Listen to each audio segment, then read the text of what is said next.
Sí. Vale, pues empezamos.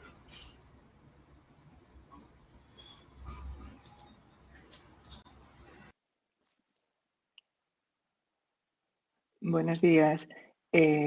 Lo primero que voy a hacer es agradecer a Corri Canarias la posibilidad de estar aquí en esta segunda jornada. Mi nombre es Carmela Ucirica, soy la presidenta del CERMI Canarias y después de una jornada tan interesante ayer en que se habló de derechos y de cambios, hoy tenemos un segundo día para mí muy interesante vinculado a mujeres con discapacidad y a los derechos de las personas mayores en situación de dependencia.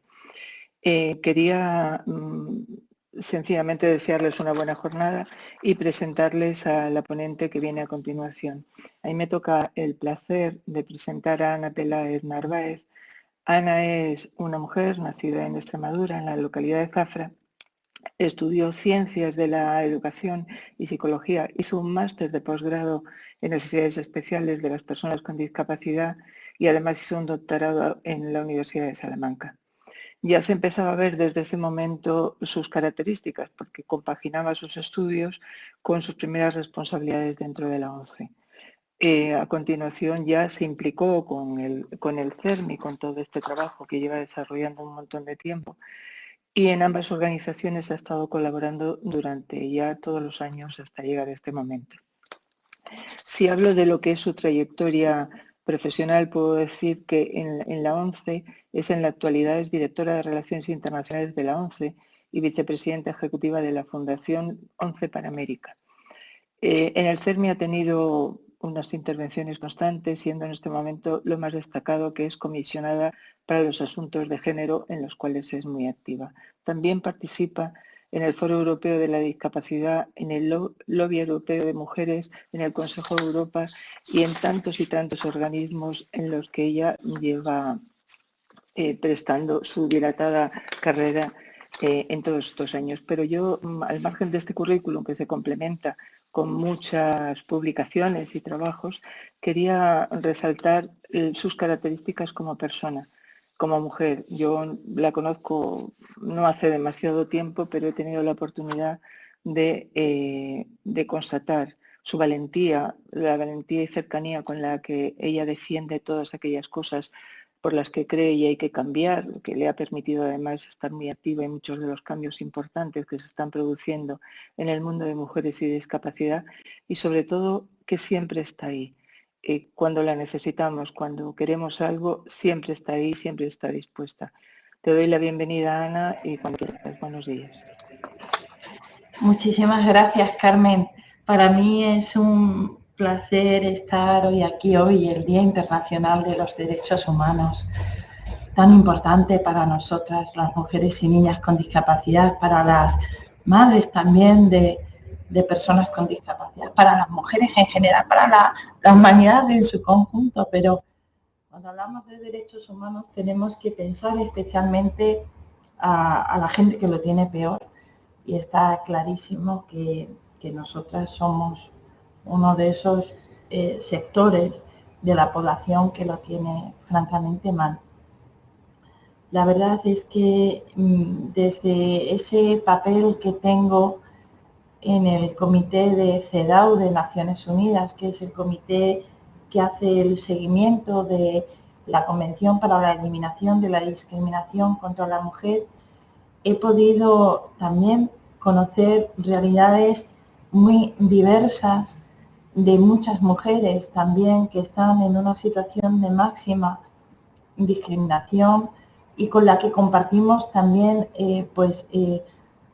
muchísimas luchas por la igualdad de oportunidades y la igualdad de la participación. Quiero igualmente aprovechar este primer momento para agradecerle a Pilar Ramiro que haya pensado en mí para incorporarme a este programa importante. Yo de Pilar Ramiro aprendí mucho. Ella fue la primera presidenta que yo tuve en el CERMI de la Comisión de la Mujer en el año 2000, que fue cuando se se estableció por primera vez y la verdad es que pues desde entonces hasta ahora hemos avanzado mucho, pero también hemos avanzado mucho gracias, y yo siempre lo digo, a la gente que ha ido posibilitando esos avances, y concretamente Pilar ha sido una de esas mujeres que han estado ahí y que realmente lo han hecho posible. Así es que de verdad también muchísimas gracias. Me encanta además que me presentes tú, Carmen, como presidenta del CERMI Canarias, un CERMI que además está apostando ahora decididamente por la participación y por la consideración de las mujeres y niñas con discapacidad y madres y cuidadoras de personas con discapacidad, de familiares con discapacidad, en el trabajo que hacéis. Dice Naciones Unidas que 1 de cada 5 mujeres en el mundo es una mujer con discapacidad. Eso es casi, es el 19,2% de la población femenina. Hay gente que me dice que en España eso no es así, porque se fijan sobre todo en quién tiene un certificado de discapacidad. Pero tengo que recordar que el hecho de disponer de una certificación oficial de discapacidad no es tener discapacidad. De hecho, cuando hacemos un análisis más específico de las personas que adquieren esos certificados de discapacidad, cuando pensamos cómo se tipifica la discapacidad y cómo se evalúa, y cuando pensamos en las barreras que tienen algunas personas para acceder a esa certificación, siempre encontramos un rostro femenino detrás de las dificultades para conseguir esa certificación. Hay muchas situaciones de salud que afectan a las mujeres y que todavía no están tipificadas como discapacidad. La endometriosis, temas de fibromialgia, otras muchas enfermedades vinculadas precisamente a la salud de las mujeres, como se puso de manifiesto en la conferencia sectorial sobre el derecho a la salud de las mujeres y niñas con discapacidad de la Fundación CERMI Mujeres. En segundo lugar, igualmente vemos que hay determinadas situaciones desencadenantes de una discapacidad psicosocial, por ejemplo, lo que tendría que ver con temas de salud mental, que tampoco se tipifican como discapacitantes y que afectan especialmente a las mujeres. Estoy pensando, por ejemplo, en temas de violencia, secuelas profundas, ya indelebles en muchas mujeres que han sido víctimas de violencia, que a lo mejor lo siguen siendo y que no tienen esa certificación de discapacidad. Y por tanto, no podemos utilizar los datos de certificación como datos que prueben quién tiene discapacidad en este país. Insisto en que en este informe mundial que se llevó a cabo en el año 2016 por la Organización Mundial de la Salud y por ONU Mujeres, se estima, como decía, que el 19,2% de las mujeres en el mundo tienen una discapacidad. Eso, como decía, es 1 de cada 5. Sin embargo, cuando analizamos esa situación en los hombres, en la población masculina mundial, vemos que solamente el 12% de la población masculina tiene discapacidad. ¿A qué se debe esta diferencia tan significativa en la prevalencia de la discapacidad entre ellas y ellos?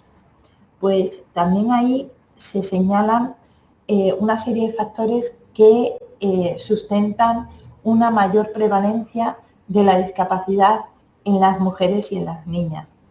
Entre ellos están el menor estatus económico y social de las mujeres y las niñas en general, el menor estatus, y ese menor estatus hace que al final las mujeres y las niñas no se cuiden lo suficiente, no, pues por ejemplo, no se alimenten de forma adecuada, no tengan acceso muchas veces a los mismos servicios de salud que los hombres en general, porque los recursos que tienen, los pocos recursos que tienen, no los suelen dedicar a ellas, lo suelen dedicar a cuidar de las personas que tienen a su cargo.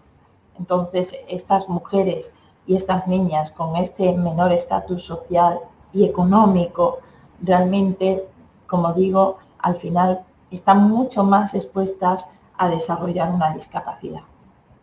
El segundo factor que señala la Organización Mundial de la Salud y ONU Mujeres es la violencia de género y la violencia contra la mujer. Realmente lo he comentado anteriormente, la violencia no solamente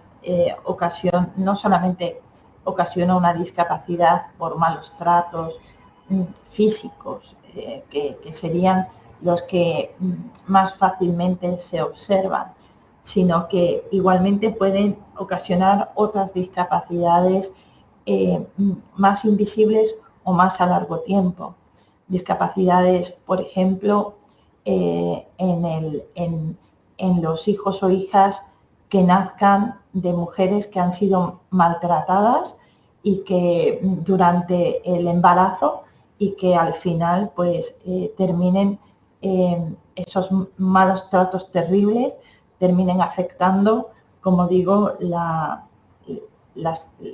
los hijos e hijas recién nacidos o a los que realmente incluso hijos e hijas, niños, niñas y otras personas que están en torno a ese contexto de violencia que sufre la mujer, además de que la propia mujer, pues igualmente como consecuencia de esos malos tratos puede desarrollar y desarrolla una discapacidad. Insisto aquí en que lo peor de estas situaciones terribles es que incluso hay discapacidades invisibles vinculadas al ámbito de la salud mental que no se ven, que no se certifican porque, entre otras cosas, una mujer que está en una situación de violencia no repara en adquirir un certificado de discapacidad y muchas veces el personal que las atiende realmente tampoco toma en consideración esa aparición de una discapacidad, porque muchas veces, como digo, son discapacidades más invisibilizadas. El tercer tipo de factores que señala Naciones Unidas para que haya más mujeres con discapacidad en la población femenina en relación con los hombres es el efecto de las prácticas nocivas y discriminatorias por motivo de sexo o por motivo de género. Estoy pensando, por ejemplo, en la mutilación genital femenina, en donde en el 85% de los casos ocasiona una discapacidad, pero también en otras prácticas que se dan de forma mucho más cercana en nuestras poblaciones de chicas. Por ejemplo, el control de la menstruación. Por ejemplo, el tema de las prácticas de esterilizaciones. El tema, por ejemplo, de abortos coercitivos. Esto en muchas ocasiones, dependiendo de en qué contextos se desarrolle, terminan ocasionando o agravando incluso la discapacidad. Por todo eso hay que pensar que, como decía, 1 de cada 5 mujeres es una mujer con discapacidad. Si nos vamos a la población de personas con discapacidad, de cada 5 personas con discapacidad, 3 somos mujeres a nivel general.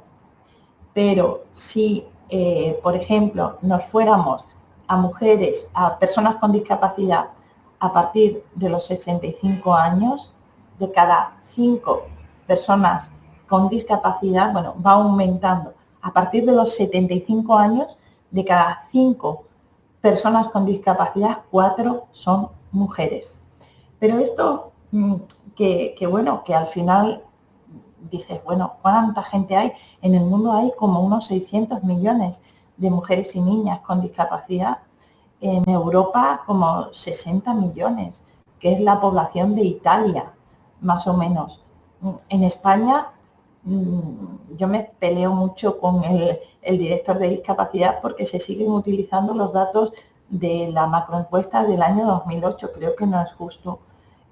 Yo creo que en este momento seguro hay en torno a unos 3 millones de mujeres y niñas con discapacidad en nuestro país. Sin embargo,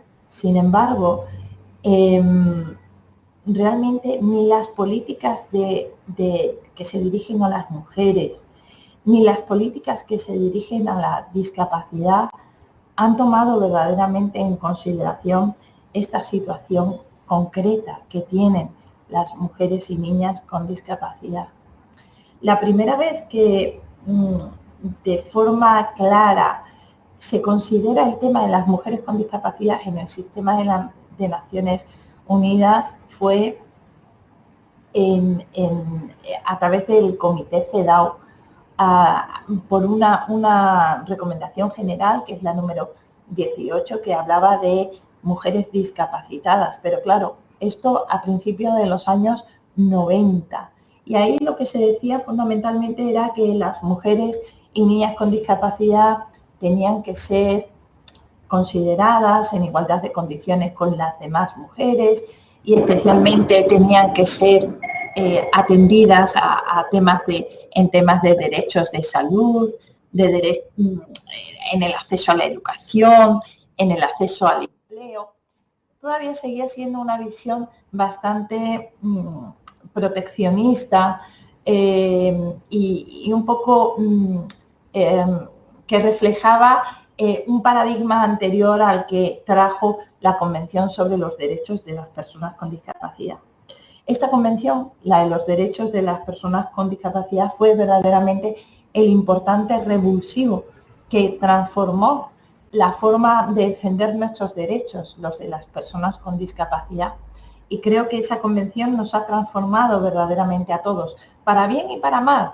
Hay mucha gente que cuestiona derechos fundamentales, el derecho a la educación, el derecho, por ejemplo, a tomar las propias decisiones, el derecho a muchos asuntos. Y los medios de comunicación y las redes sociales dan buena cuenta de esta falta de, muchas veces, de interiorizar estos derechos fundamentales, porque al final lo único que dice esta convención es que nosotros, las personas con discapacidad, tenemos exactamente los mismos derechos que las demás personas. No dice nada nuevo. Y entonces ahí incluso, insisto, en quien cuestiona esos derechos. Bueno, pero esta convención es muy importante para las mujeres y niñas con discapacidad porque por primera vez en la historia de las Naciones Unidas y también por primera vez en la historia de los estados partes de las Naciones Unidas, hay un artículo concreto que es vinculante y de obligado cumplimiento para quienes realmente se han comprometido con esta convención, para quienes la han ratificado. Y ese es el artículo 6. El artículo 6, mujeres y niñas con discapacidad. Tengo que decir que el artículo 6 fue el antepenúltimo artículo aprobado en la negociación de este Tratado de Derechos Humanos tan importante, tan relevante para las mujeres y niñas con discapacidad, porque no se veía por qué tenemos que hablar de las mujeres, decían algunos estados. Y tuvimos que hacer ahí un trabajo muy importante realmente para que se pudiera realmente modificar esta actitud negativa que tenían las delegaciones que estaban presentes en la negociación de la convención, porque en el fondo esas delegaciones lo único que hacían era reflejar lo que existe en la sociedad. Para la sociedad nosotras no somos mujeres, nosotras somos disabled. Disabled, que en inglés es una palabra inglesa que significa discapacitados, pero sin sexo, sin decir discapacitada o discapacitado, es como neutro, disabled. Entonces, para la sociedad nosotros somos disabled, porque las mujeres y niñas con discapacidad, porque realmente no se nos considera que seamos capaces o que seamos aptas de reproducir los estereotipos patriarcales que se le sigue concediendo a las mujeres en general. Y entonces, precisamente por ese motivo, no nos han considerado, y para mucha gente todavía no nos siguen considerando mujeres. Ayer teníamos en Fundación CERMI Mujeres, que es la plataforma del CERMI que representa y que trabaja por los intereses de las mujeres y niñas con discapacidad y de las madres y cuidadoras de familiares con discapacidad. Ayer hacíamos un webinario que se llama No Estás Sola, que os invito a seguir, son todos los miércoles, que se centraba en maternidad y discapacidad. Y es que verdaderamente el tema, por ejemplo, de la maternidad es una de esas atribuciones estereotipadas, patriarcales, que se vinculan al rol que la sociedad le concede a las mujeres y que a nosotras, las que tenemos una discapacidad, se nos niega directamente. Y entonces, por eso os decía que es tan importante esta convención. Y esta convención, en el artículo 6, yo no me canso de leer este artículo 6, que se llama Mujeres con Discapacidad, dice lo siguiente. Dice, los estados partes son los países que han ratificado la convención, no que la han firmado, que la han ratificado. Ratificar una convención significa que desde ese momento que hacen ese acto público de ratificar, esa convención ya es una ley de obligado cumplimiento en ese país. Pues aquí dice que los estados partes, es decir, los países que han ratificado esta convención sobre los derechos de las personas con discapacidad, reconocen que las mujeres y niñas con discapacidad están sujetas a múltiples formas de discriminación. No estamos sujetas a doble forma de discriminación, como dice mucha gente. Doble forma, porque tienes una discapacidad y porque eres mujer. No. Ahora lo vamos a ver. A múltiples formas de discriminación. Eso es lo que reconoce ya esta convención. Los estados, los países reconocen que las mujeres y niñas con discapacidad estamos sujetas a múltiples formas de discriminación. Y a ese respecto, esos países tienen que adoptar medidas para asegurar que esas mujeres con discapacidad puedan disfrutar plenamente y en igualdad de condiciones de todos los derechos humanos y libertades fundamentales. Y dices, bueno, ¿y de cuáles son esos derechos? Pues todos los derechos que tiene cualquier persona a nivel, tenga o no tenga discapacidad. Exactamente, hay que garantizar, hay que aunque tengamos y estemos afectadas por esa discriminación múltiple, los países tienen que asegurar que podamos disfrutar en igualdad de condiciones de todos esos derechos humanos y libertades fundamentales. En segundo lugar, dice que los estados partes, países, tomarán todas las medidas pertinentes para asegurar el pleno desarrollo, adelanto y potenciación de la mujer con el propósito de garantizarle el ejercicio y goce de todos los derechos humanos y las libertades fundamentales establecidos en la presente convención. Fijaos que aquí dice, que a mí me encanta porque dice que tienen que asegurar el pleno desarrollo, adelanto y potenciación de la mujer. No dice de la mujer con discapacidad, dice de la mujer. Es decir, esto en este párrafo segundo lo que se está diciendo claramente es, o lo que se está reconociendo es que nosotras también somos mujeres. Y esto es muy, muy, muy importante para luchar contra esos estereotipos que os he comentado. Claro, y tú dices, vale, tenemos este artículo, ¿y ahora qué podemos hacer? ¿Cómo, esto qué significa? En la práctica, esto de las múltiples formas de discriminación y esto y eso de el desarrollo potencial, el pleno empoderamiento, desarrollo, adelanto, potenciación, ¿eso qué significa? Bueno, pues hay otro instrumento muy importante que no es vinculante, es decir, que no es una norma en los estados, pero que puede servir para que los estados aprendan o sepan cómo pueden implementar, cómo pueden llevar a cabo y cómo pueden cumplir el artículo que os acabo de decir. Y ese otro instrumento es un comentario general, así se llama, un comentario general que hizo el Comité sobre los Derechos de las Personas con Discapacidad.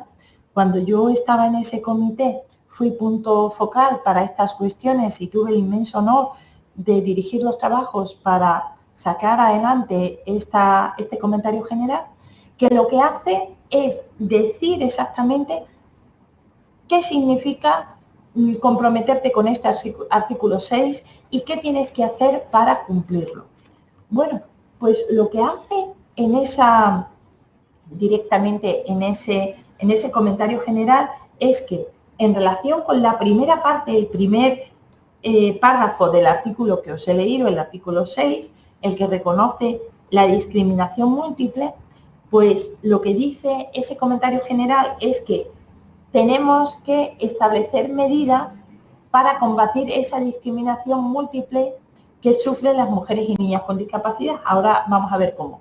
Y a continuación dice que igualmente hay que trabajar para asegurar el pleno desarrollo, adelanto y potenciación. Es decir, eso en la comunidad internacional y también en la Unión Europea y en España es adoptar un enfoque de doble vía. Vamos a tener, por un lado, que trabajar la discriminación múltiple de las mujeres y niñas con discapacidad, pero por el otro lado tenemos que hacer acciones concretas dirigidas a esas mujeres y a esas niñas con discapacidad. Porque si no, realmente, si solamente hacemos una de estas dos cosas, no vamos a estar cumpliendo lo establecido en la Convención sobre los Derechos de las Personas con Discapacidad. Yo os decía anteriormente, fijaos que en España hay como 3 millones de mujeres con discapacidad, calculo yo. Estamos a la espera de recibir los datos de la nueva encuesta, ¿no?, sobre discapacidad, pero más o menos yo creo que hay 3 millones. 3 millones de mujeres con discapacidad y sin embargo no hay ninguna política concreta que se dirija a esas mujeres. Hay por aquí, por allá, alguna cosa, pero poco más. Bueno, entonces, ese comentario general que os he comentado en el número 3, después te va a ir diciendo qué tienes que hacer para luchar contra la discriminación múltiple y qué tienes que hacer para asegurar el pleno desarrollo, adelanto y potenciación de las mujeres y niñas con discapacidad. Cuando hablamos, por ejemplo, de qué tengo que hacer, qué tenemos que hacer para luchar contra la discriminación múltiple, entre otros asuntos, aparte de revisar toda la legislación, etcétera, que hay, tenemos que asegurar al menos que si somos mujeres y niñas con discapacidad, todo lo que tenga que ver con, de entrada, políticas de mujeres, políticas de discapacidad, políticas de infancia, porque también somos niñas con discapacidad, y otros ámbitos en donde hay discriminación, por ejemplo en la educación, por ejemplo en el empleo, por ejemplo en la salud, se tiene que considerar a este sector específico de población. Es decir, las leyes, las políticas que se encargan de la discapacidad tienen que adoptar medidas concretas sobre mujeres y niñas con discapacidad. Lo mismo tienen que hacer las políticas y leyes que se dirigen a las mujeres. Lo mismo tienen que hacer las políticas y leyes que se dirigen a la infancia, al empleo, a la educación, a la violencia. Hay que considerar esta población como un marco referencial siempre. Y esto no es fácil, porque además hay mucha gente que entiende que prestar atención en la discriminación múltiple a estos grupos más desfavorecidos de población es crear una discriminación contra los demás, lo que no es cierto. Pero esto es verdaderamente importante. Y después, claro, ¿pero qué tenemos que hacer para asegurar el pleno desarrollo, adelanto y potenciación? Que era la segunda parte.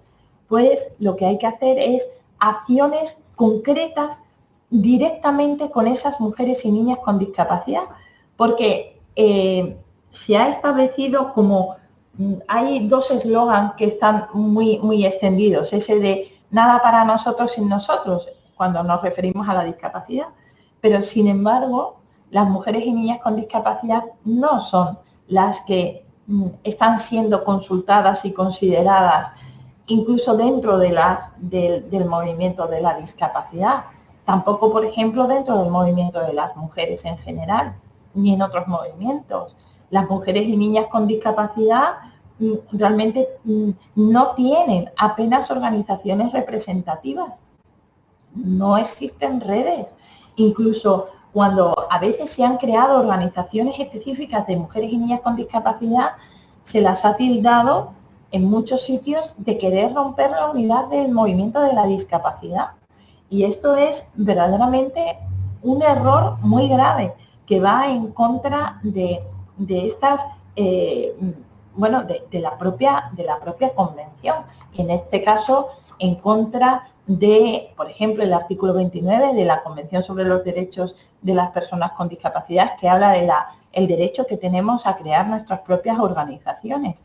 Y esto, como digo, muchas veces no se entienden. Y también otra pregunta muy habitual es, vale, si se crean, ¿por qué se tienen que hacer medidas concretas, específicas para atender a las mujeres y niñas con discapacidad? ¿Cuáles son los asuntos que les incumben tanto que no puedan ser tratados en otros ámbitos? Bueno, pues especialmente todos los que tienen que ver con la salud y los derechos sexuales y reproductivos.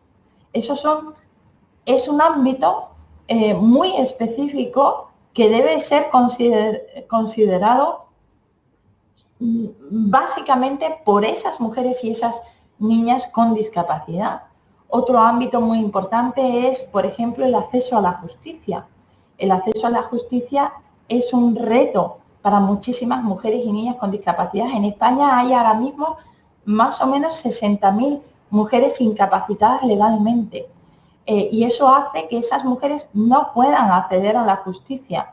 Alguien podría decir, vale, pero tampoco los hombres. Si hay 40.000 hombres, más o menos hay 40.000 hombres incapacitados legalmente y 60.000 mujeres.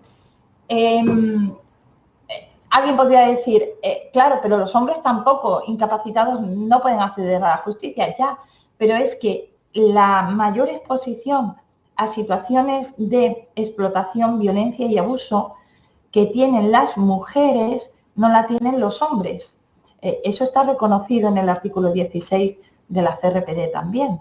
Y por tanto,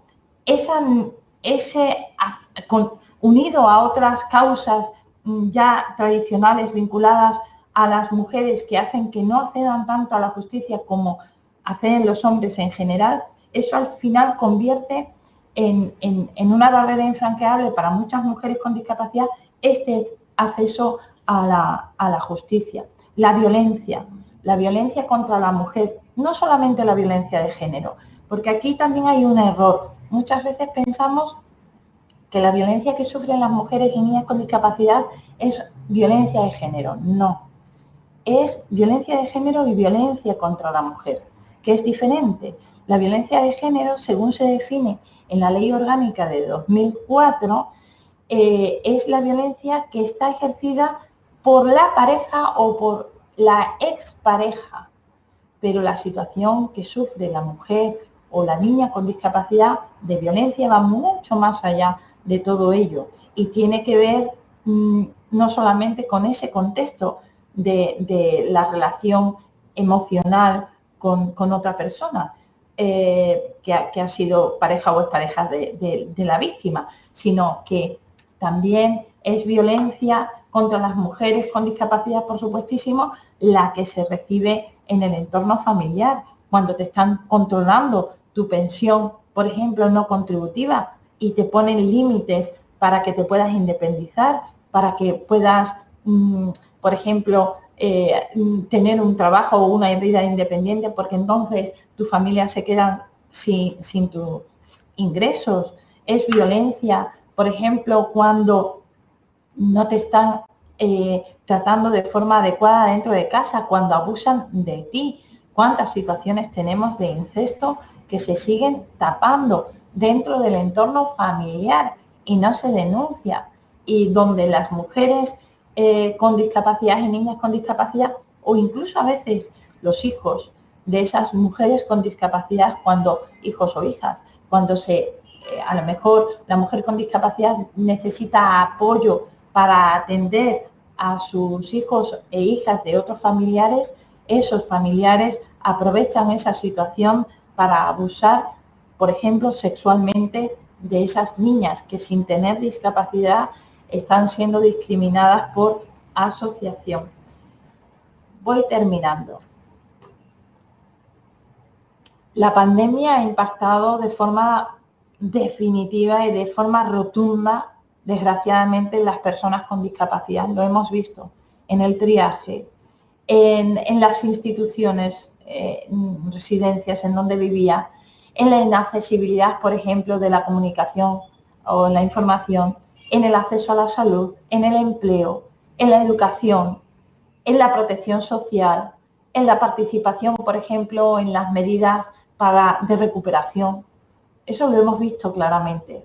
Pero también hemos visto que la pandemia ha impactado de forma también desproporcional en las mujeres, por la salud, por los cuidados y por los derechos sexuales y reproductivos. Por la salud, porque esas mujeres, ya os lo he comentado anteriormente, en términos generales, las mujeres, antes de cuidarse ellas, cuidan a los demás. Y por tanto están muchísimo más expuestas, por ejemplo, a contraer el virus. También son más las mujeres que trabajan, por ejemplo, en los servicios de salud. Por tanto, ahí hay una clara vinculación con el tema de las mujeres. Os he dicho, por la salud, por la violencia, lo hemos visto. Cuantísimo se ha incrementado la violencia en este tiempo de pandemia, de confinamiento, la violencia contra la mujer, la violencia de género, pero también por los derechos sexuales y reproductivos. Muchas mujeres, por ejemplo, que tienen enfermedades vinculadas, por ejemplo, al sistema reproductivo o por ejemplo, que han estado embarazadas, pues realmente se han visto perjudicadas también en todas esas situaciones. La sociedad nos ha mostrado las grietas, la pandemia nos ha mostrado las grietas de una sociedad que deja atrás, desde luego, a la gente que lo tiene peor. Pero es que apenas nos hemos parado a pensar qué está sucediendo cuando esas dos categorías que he definido, las personas con discapacidad y las mujeres en general, se cruzan. ¿Y qué está pasando entonces para las mujeres y niñas con discapacidad? O incluso para otras mujeres que están vinculadas a la discapacidad, como son las madres y cuidadoras de familiares con discapacidad. Pues nadie se ha parado a hacer ese análisis. Y claro, no solamente en esas circunstancias tenemos que considerar el hecho de ser mujeres, tener una discapacidad o tener a nuestro cargo familiares con discapacidad, que es una situación que viven de forma desproporcionada las mujeres en general, sino que además hay otras causas agravantes, por ejemplo, la pobreza.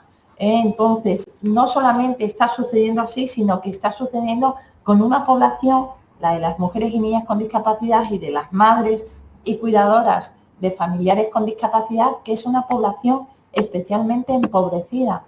¿Por qué las madres y cuidadoras son una población empobrecida? Pues porque como tienen que cuidar de otras personas, tienen que dejar muchas veces los trabajos y además, por tanto, su cotización va a ser mínima o nula, y eso va a significar que cuando lleguen a la edad de jubilación realmente no van a contar con ingresos. La discapacidad, además, lo que hace es que, afectando vinculada a la mujer, debería de hacernos pensar al menos en tres grupos diferentes de personas. Por un lado, las mujeres con discapacidad. Por otro lado, las niñas con discapacidad. Con frecuencia decimos mujeres y niñas con discapacidad, pero es que por las niñas no se está haciendo nada. Entonces, hay que separarlo. Hay que pensar qué estamos haciendo o qué se va a hacer en relación con las mujeres con discapacidad, qué se va a hacer en relación con las niñas y qué se va a hacer, por ejemplo, en relación con las madres y cuidadoras de familiares con discapacidad. Y realmente, si queremos trabajar de forma adecuada lo que estamos viendo desde ese análisis de derechos humanos, tenemos que tener en la cabeza estos tres grupos. ¿Qué temas, qué asuntos hay que trabajar con estos tres grupos de mujeres? Pues la discriminación interseccional, que es la que se da por múltiples razones, no solamente porque eres mujer y tienes una discapacidad o estás asociada a la discapacidad, sino por edad, por pobreza, porque además no tienes trabajo, porque además eres migrante, porque además eres a lo mejor lesbiana o tienes cualquier otra orientación sexual que pueda afectar también tu discriminación. Es decir, el primer asunto que hay que trabajar, la discriminación interseccional y la discriminación por asociación. El segundo asunto que hay que trabajar, los derechos sexuales y reproductivos.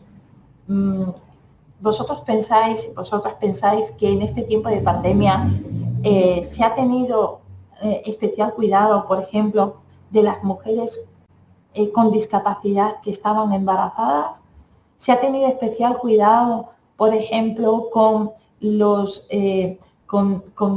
esas mujeres con discapacidades vinculadas precisamente a su salud reproductiva, pues para que pudieran en todo este tiempo de pandemia estar atendidas adecuadamente en relación a tratamientos para prevención de cáncer de mama, cáncer de útero, etcétera.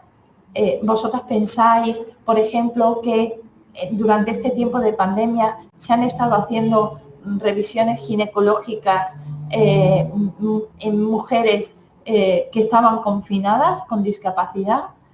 El tema de la violencia es el tercer asunto prioritario, es el primero realmente, es el más importante. ¿Cuántas mujeres y niñas con discapacidad siguen viviendo hoy a manos de sus agresores y de sus agresoras, de la gente que realmente está abusando sistemáticamente de ellas, mucho más en este tiempo de confinamiento? Antes de ayer escuchábamos la noticia de la terrible muerte de Soledad Rey, una mujer más asesinada, en este caso una mujer con discapacidad, madre de un niño con discapacidad. ¿Cuánto, decía yo en redes sociales, cuántas más muertes tenemos que esperar para que realmente se conozca lo que está sucediendo con nosotras en relación con la violencia? ¿Qué tenemos que hacer para que la policía nos crea? ¿Qué tenemos que hacer para que podamos acceder a la justicia? ¿Qué tenemos que hacer para que los servicios que se encargan de proteger a las mujeres de la violencia sean disponibles, accesibles e inclusivos para nosotras, las que tenemos una discapacidad? Y por último, el acceso a la justicia es fundamental. Ya lo he comentado anteriormente. Esto es fundamental porque necesitamos realmente que se repare el daño que estamos viviendo. Pero ¿cómo podemos hacer todo esto? Bueno, pues lo primero es que hay que identificar a estas poblaciones que he comentado. De nuestro entorno, en el marco de trabajo de las organizaciones que estáis escuchando, tenemos que saber cuántas son mujeres con discapacidad, dónde están, cómo llegar a ellas, cuáles son las niñas, quiénes son las niñas y quiénes son las madres y cuidadoras de familiares con discapacidad. La segunda cosa que tenemos que hacer es directamente asegurar que en cada uno de esos grupos estemos apoyando el liderazgo femenino. Si se crea un grupo o una comisión o un comité o como lo queramos llamar de mujeres con discapacidad, que sea una mujer con discapacidad la que lo lidere. Si creamos uno de madres y cuidadoras con discapacidad, que sea una madre o una cuidadora la que lo lidere. Si estamos creando uno de niñas con discapacidad, que sea una niña con discapacidad la que lo lidere. Esto es más difícil. Y si no es una niña, una chica lo más joven posible. Hay que igualmente hacer un diseño de trabajo en red en el plano local. No podemos construir la casa por arriba. Tenemos que trabajar desde el terreno y tenemos que identificar todos estos grupos en el terreno. Muchas veces estos grupos no necesitan ser grandes grupos, porque además hay que crear espacios de confianza para la participación. No va a ser fácil sacar a las mujeres de casa, y mucho menos en este tiempo de pandemia, si no se crean espacios que sean realmente seguros, confortables, amigables, de confianza para esas mujeres y niñas con discapacidad y madres y cuidadoras de familiares con discapacidad. Por tanto, hay que trabajar siempre en pequeños grupos y hay que trabajar ofreciendo formación sobre los derechos fundamentales, pero no hablando de esta convención o de la CEDAW o de la Agenda 2030, hablando de lo cotidiano, de lo que hay a nivel local, de las normas, de lo que están en la calle, de lo que conoce la gente de ese entorno. Tenemos que llegar a ellas a través de los derechos fundamentales que están más cercanos a su propia conceptualización como mujeres, porque tenemos que trabajar en esa necesidad de que se reconozcan como mujeres, que se reconozcan como niñas y que realmente esto esté perfectamente interiorizado en ellas. Siguiente paso, tenemos que trabajar en alianza. ¿En alianza con quién?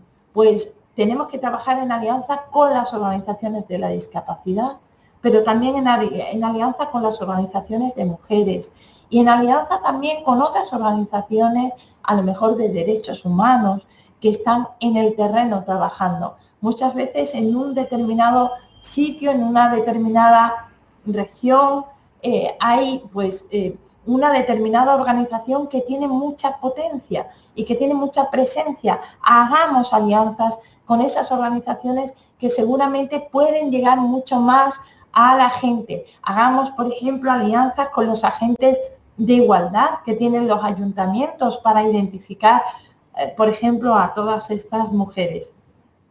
Siguiente, pero tenemos también que intentar ocupar espacios en donde realmente poder llevar nuestra voz. Por ejemplo, a nivel local, no empecemos, insisto, la casa por arriba, intentemos participar a nivel local, a nivel provincial, a nivel regional, a nivel estatal, a nivel europeo, a nivel internacional. Quiero decir, tenemos que ir subiendo cada uno de estos escalones. ¿Y qué espacios tenemos que ocupar? Pues muchas veces en los ayuntamientos hay consejos de participación ciudadana. Tenemos que estar ahí presentes. A veces existen observatorios de violencia. Tenemos que estar ahí presentes.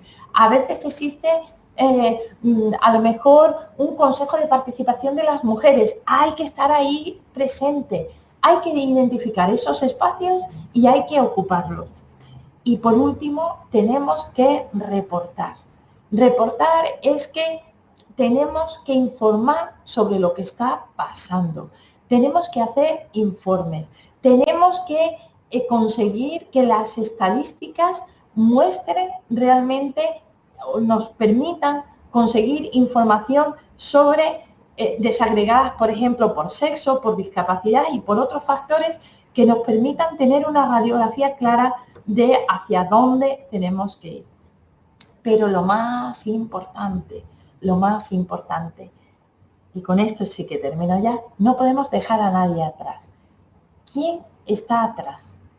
Pues quienes no están con nosotras. Las mujeres, las niñas que lo tienen peor no van a venir a nuestras reuniones. Las niñas, las mujeres que lo tienen peor no van ni siquiera a conocer nuestras propias convocatorias. Tenemos que pensar en esas niñas, en esas mujeres para atraerlas, para llegar a ellas. Son las que tienen mayores dificultades, a veces por tipo de discapacidad, pero no siempre. Está como muy generalizado y es verdad hasta cierto punto que determinadas discapacidades están menos presentes en este tipo de participación de mujeres o de sociedad civil. Por ejemplo, la discapacidad intelectual, la sordoceguera, la parálisis cerebral, la discapacidad psicosocial, son de entrada discapacidades difíciles difíciles de llegar o son difíciles que puedan participar porque muchas veces necesitan mecanismos de apoyo para la participación y no caemos en esa cuenta. Para que una mujer con discapacidad intelectual a veces participe, necesita que la pueda acompañar su hermana. Y entonces eso no puede ser un coste añadido para esa mujer, porque entonces no te va a venir. Pero es que además de esos tipos de discapacidad hay otras circunstancias. Por ejemplo, mujeres romaníes con discapacidad. Da igual la discapacidad que tenga. A lo mejor son comunidades más cerradas en donde es muy difícil llegar. Pues tenemos que, a través de esas alianzas que hemos dicho, poder llegar a ellas. No dejar a nadie atrás.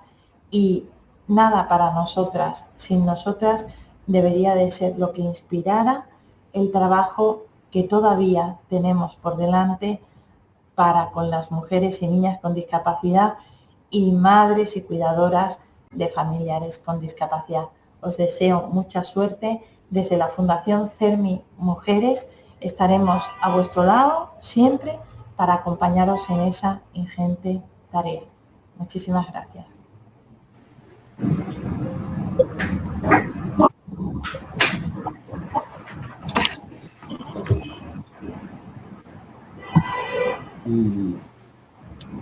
Buenos días a todos y a todas. Bienvenidos a los que se están incorporando ahora a este segundo día del Congreso Internacional sobre Derechos Humanos y Discapacidad, encuadrado dentro de las diferentes actividades promovidas con motivo del 40 aniversario de nuestra asociación, la Coordinadora de Personas con Discapacidad Física de Canarias.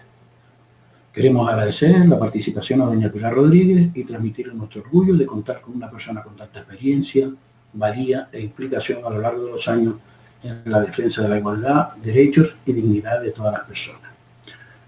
Pilar Rodríguez es licenciada en Filosofía y Ciencias de la Educación por la Universidad Complutense de Madrid, donde también realiza los cursos de doctorado en Sociología, así como diversos cursos de posgrado de técnicas de investigación social. En el año 1990 es corredactora del Plan Gerontológico del INSERSO. En 1993 y hasta 1999 dirige el Servicio de Estudios del INSERSO. Hay que destacar que es el periodo durante el cual se produjeron las primeras investigaciones sobre atención a la dependencia en España, sobre el apoyo informal y sobre la soledad de las personas mayores. En 3 ocasiones ha formado parte de la Junta Directiva de la Sociedad Española de Geriatría y Gerontología, la última como vicepresidenta y coordinadora de los grupos de trabajo de residencias y ayudas a domicilio con producción de materiales científicos de interés. En 1999 fue nombrada directora general de atención a personas mayores, personas con discapacidad y dependencia del Principado de Asturias, y en 2007 consejera de Bienestar Social. En esos años fue también presidente de la Fundación Asturiana de Atención a Personas con Discapacidad, desde donde se impulsaron diversas acciones de investigación y eventos científicos, sobre todo relacionados con el envejecimiento de las personas con discapacidad y en el ámbito de la mujer. Desde 2008 y hasta 2010 fue directora general del INSERSO. En este mismo año fundó junto a su marido la Fundación Pilares. Sus publicaciones en libros y revistas superan los 120 y permanentemente promueve, organiza y dirige congresos, jornadas y otros eventos científicos, entre ellos títulos de posgrado en España y Latinoamérica. La Fundación Pilares para la Autonomía Personal es una organización estatal sin ánimo de lucro cuya misión y fin general es la defensa de la igualdad y derechos de todas las personas y de la dignidad de la vida humana mediante la promoción de la autonomía personal. Paso a dar la bienvenida a Pilar y agradecerle de nuevo que haya estado aquí con nosotros y, lo dicho, que este congreso sea del agrado de todo el mundo. Gracias. Muchas gracias. Buenos días a todos, amigas y amigos. Lo primero es obligatorio y muy grato para mí agradecer la invitación que se me ha hecho para estar con vosotros en este congreso. Felicidades por ese 40 aniversario. Y a mí me habéis encargado que hable de la vulneración de los derechos humanos en las personas mayores en situación de dependencia, partiendo de la consideración de que las personas que tienen una situación de dependencia son también personas con discapacidad.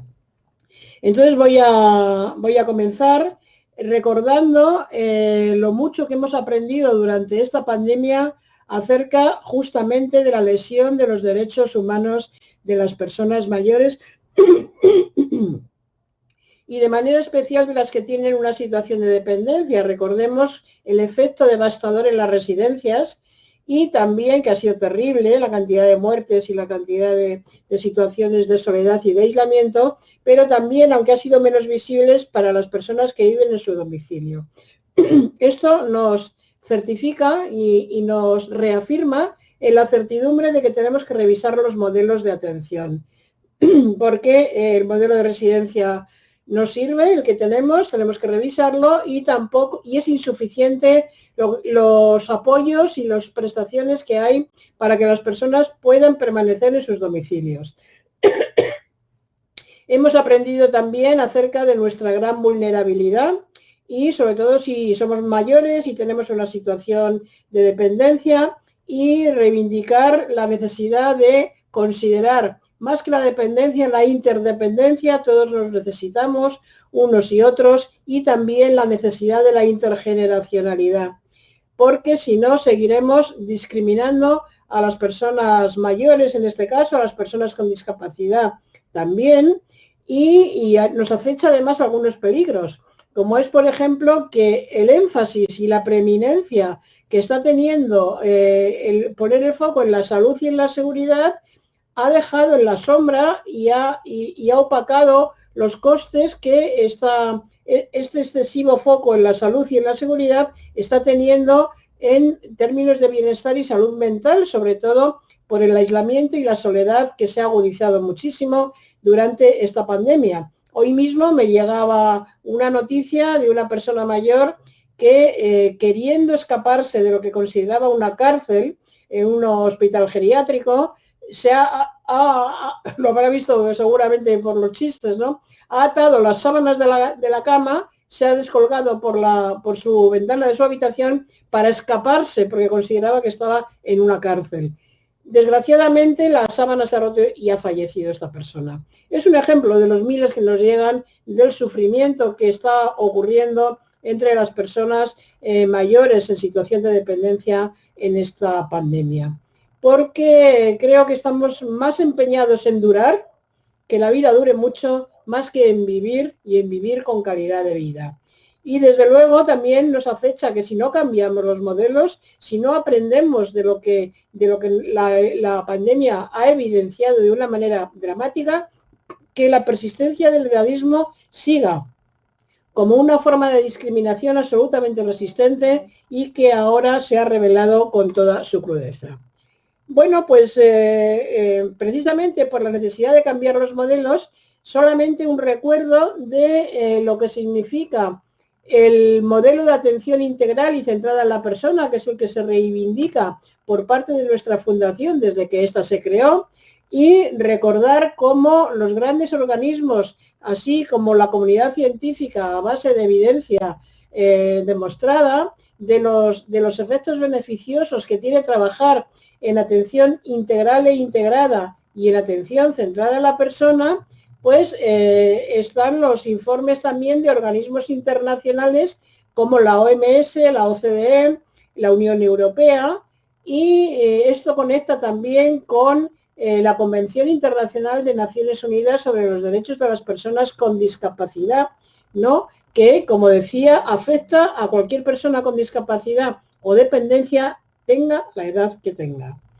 Este modelo de atención integral y centrada en la persona tiene dos dimensiones. Uno es poner la mirada en la dignidad y en los derechos de las personas y aquí hace referencia a la atención centrada en la persona, la ACP, la personalización. Y la otra dimensión del modelo es hacer una aproximación holística desde los apoyos que hacemos y desde los servicios de atención. Es decir, en eso se basa la integralidad, a eso apela la integralidad. Por otra parte, las leyes, sin duda hoy es muy necesario recordar los derechos humanos, estamos en el Día Internacional de los Derechos Humanos y esa Declaración Universal que hoy celebramos es el momento hoy más que nunca de reivindicarlo. Pero tenemos otras leyes como la Ley de Promoción de Autonomía Personal y Atención a la Dependencia, las leyes de servicios sociales de las comunidades autónomas, la Liundao, y en todas ellas se pregona y se requiere que este modelo debe cambiar. Todas las propuestas que se han hecho en este ámbito internacional han sido recogidas en la Estrategia Mundial sobre el Envejecimiento y la Salud de la OMS para los años 2016-2030. Está en vigor, por tanto, y se fijan como grandes objetivos 3 que menciono rápidamente, que las comunidades, la sociedad, se adapte a las personas mayores y a sus necesidades, en especial a las personas que necesitan cuidados de larga duración.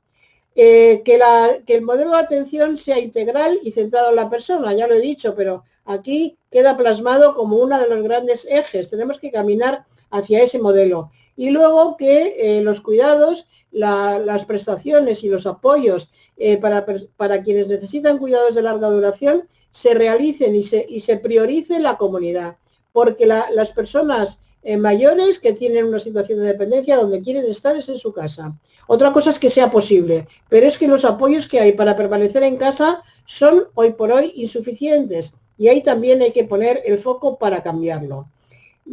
Como decía, desde nuestra fundación trabajamos con este modelo que tenemos definido y representado en este diagrama, presidido por 2 palabras, dignidad y derechos, ¿sí? Y con una serie de principios como la autonomía, la individualidad, la independencia, la integralidad, la participación, la inclusión social y la continuidad de la atención. Eso en cuanto conecta directamente con las personas que tienen necesidades especiales, como son las personas que tienen una situación de dependencia, pero también tiene que ver con su entorno más cercano, es decir, su familia, el entorno comunitario, la ciudad o el pueblo o el barrio en el que viven y la sociedad y las políticas públicas. Todo esto tiene que conectarse y desde la planificación, la regulación, el diseño de los recursos tiene que actuarse en esos 4 ámbitos para que sean eficaces. Y, desde luego, cuando ya nos referimos directamente a la atención a las personas, en este caso personas mayores en situación de dependencia, tiene que hacerse en programas personalizados de apoyo y atención. Y todo esto presidido también por una praxis profesional impregnada de valores éticos. Tenemos descrito de manera sencilla en este librito la atención integral y centrada en la persona que ponemos a su disposición y que puede descargarse de manera gratuita en nuestra web. Como decía, son las 2 grandes dimensiones del modelo. Atención integral por una parte, que es un principio para la buena atención, porque no solamente necesitamos atención sanitaria, como se está viendo ahora, sino también psicológica, social, espiritual. Y eso significa que el eje orientador de las políticas debe dejar de estar centrado en los propios sistemas y buscar la integralidad para que se centre en las personas. Y por otra parte, la dimensión de atención centrada en la persona nos viene a decir que además de cuidados y atención, necesitamos ofrecer apoyos para que la persona mantenga el control de su propia vida, que no sean otros los que dirigen la vida de las personas aunque tengan una situación de discapacidad o dependencia y lleguen hasta el final con dignidad, manteniendo su identidad, su autoestima y pudiendo hacer elecciones. Si a ello le unimos la palabra derechos, nos acercamos a un perfeccionamiento de lo que significa este modelo, porque desde el modelo AICP, el modelo de atención integral y centrada en la persona, le unimos el enfoque de derechos y lo que hace es trasladar la visión de los derechos humanos a las normas, políticas, programas e intervenciones. Porque aquí ocurre, cuando nos situamos en el ámbito de los derechos, que lo que tienen las personas son derechos, no necesidades que los profesionales definen, sino que se cambia, como digo, la posición y existe la obligación por parte del Estado y de las administraciones públicas en cumplir y hacer cumplir estas normas. No se hace una concesión, caso de las políticas asistenciales, sino que se cumple con un deber jurídico como sujeto obligado. Este nuevo paradigma del enfoque del modelo AICP unido al enfoque de los derechos, como digo, supera el enfoque asistencial. La persona deja de ser beneficiaria de programas para ser titular de derechos y, por tanto, es un instrumento que transforma la relación de las personas con respecto a las administraciones y a la sociedad en general. Hay un cambio de miradas y acciones. Es mucho más participativo. Los ciudadanos y ciudadanas asumen un rol más activo en la solución de sus problemas y, en síntesis, lo que hace la ciudadanía es que se apropia, exige y realiza sus derechos y deberes, en lugar de solicitar y pedir subvenciones o apoyos o programas. Esto me interesa destacar la íntima relación que existe entre los conceptos dignidad y derechos. Y aquí traigo una propuesta que se desarrolló sobre todo en una entidad muy amiga y muy querida que se llama Gautena, una asociación de autismo que funciona en Guipúzcoa, donde ellos han desarrollado y están trabajando el enfoque de derechos no de manera, digamos, abstracta o generalista, sino aplicado al día a día de las personas. Porque ellos dicen que la dignidad, ¿qué es la dignidad? Al acercarse a este concepto tan lábil, tan difícil de analizar, ellos lo identifican con tener una vida digna. Tiene dignidad quien tiene una vida digna. Y tiene una vida digna quien ve satisfechos sus derechos, quien puede ejercerlos y cuando sus condiciones de vida son adecuadas y las percibe la persona como adecuadas y satisfactorias. Nada más y nada menos que eso. Si no, podemos hablar de dignidad así en un plano declarativo, pero si eso no se traduce en que ofrecemos unas condiciones de vida dignas, no estamos aplicando la dignidad. Y si no ofrecemos una vida digna a las personas a las que atendemos desde el campo profesional o desde el campo de las familias, lo que estamos haciendo es un maltrato. Esto es importante resaltarlo porque nos lleva a ver cómo hacemos para salvaguardar los derechos de las personas y para promover que los ejerciten en la vida cotidiana. Porque si no lo hacemos estamos haciendo un daño a la persona y esto también tiene que ver con la responsabilidad de los profesionales y de las familias cuidadoras. Es decir, este paso que se nos propone de pasar del compromiso, todos estamos comprometidos con la dignidad, con la buena vida, con la autonomía, con la independencia. Esto es un compromiso que es fácil de decir, pero si apelamos a la responsabilidad cuando actuamos desde nuestra esfera profesional, la situación cambia. Justamente inspirados por esta idea de que había que perfeccionar el trabajo que estamos haciendo en nuestra fundación de aplicación del modelo de atención integral y centrada en la persona desde el enfoque de derechos humanos, tenemos en marcha una línea de investigación-acción que comenzó en el año 2018 y se prolonga hasta el 2021. De momento, seguramente llegará más lejos. Para ello tenemos una ayuda, una subvención del 0,7% del IRPF. La primera fase fue una investigación, una amplia investigación que hicimos en 2018 mediante una investigación mixta con una triangulación de sujetos. Trabajamos con un seminario de expertos con el apoyo de la Sociedad Española de Geriatría y Gerontología. Hicimos una encuesta a profesionales, nos contestaron 168, que no está nada mal. Hicimos 12 entrevistas semiestructuradas a informantes clave, 3 grupos triangulares de profesionales del ámbito sanitario, del ámbito de las residencias y jurídico, de profesionales de juristas, fiscales, jueces, etcétera, y 2 grupos focales de 6 a 8 personas con familiares uno y con personas mayores otro. Esto fue la primera fase y aquí obtuvimos como resultados que las situaciones en que se vulneran los derechos con mayor frecuencia en la vida cotidiana, insisto, es cuando no se le facilita a las personas mayores que tienen una situación de dependencia información accesible, suficiente, inteligible. Cuando no se respeta el derecho a la autonomía y a la capacidad de decidir en decisiones grandes o pequeñas y, por ejemplo, o no ir a una residencia, que muchas veces aquí no se facilita la información y son otros los que deciden por las personas. Derecho a una atención de calidad general y en la salud.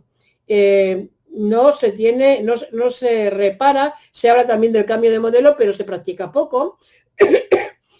Otra situación de vulneración de derechos es la libertad de circulación y residencia, el derecho al honor, a la intimidad y a la propia imagen, tan importante para identificarnos con quién somos, pues muchas veces cuando se tiene una situación de dependencia, esto no se respeta, con lo cual hay una lesión a la identidad de las personas y a estos derechos humanos tan fundamentales. Y qué decir del derecho a la sexualidad. Si entre las personas mayores en general no existe la sexualidad, parece no existir, cuando la persona tiene una situación de dependencia, esto se convierte en un tema tabú. Y aquí, en nuestra investigación, ha salido claramente demostrado. ¿Por qué se vulneran los derechos de las personas en situación de dependencia y por qué no se les exige que cumplan sus deberes?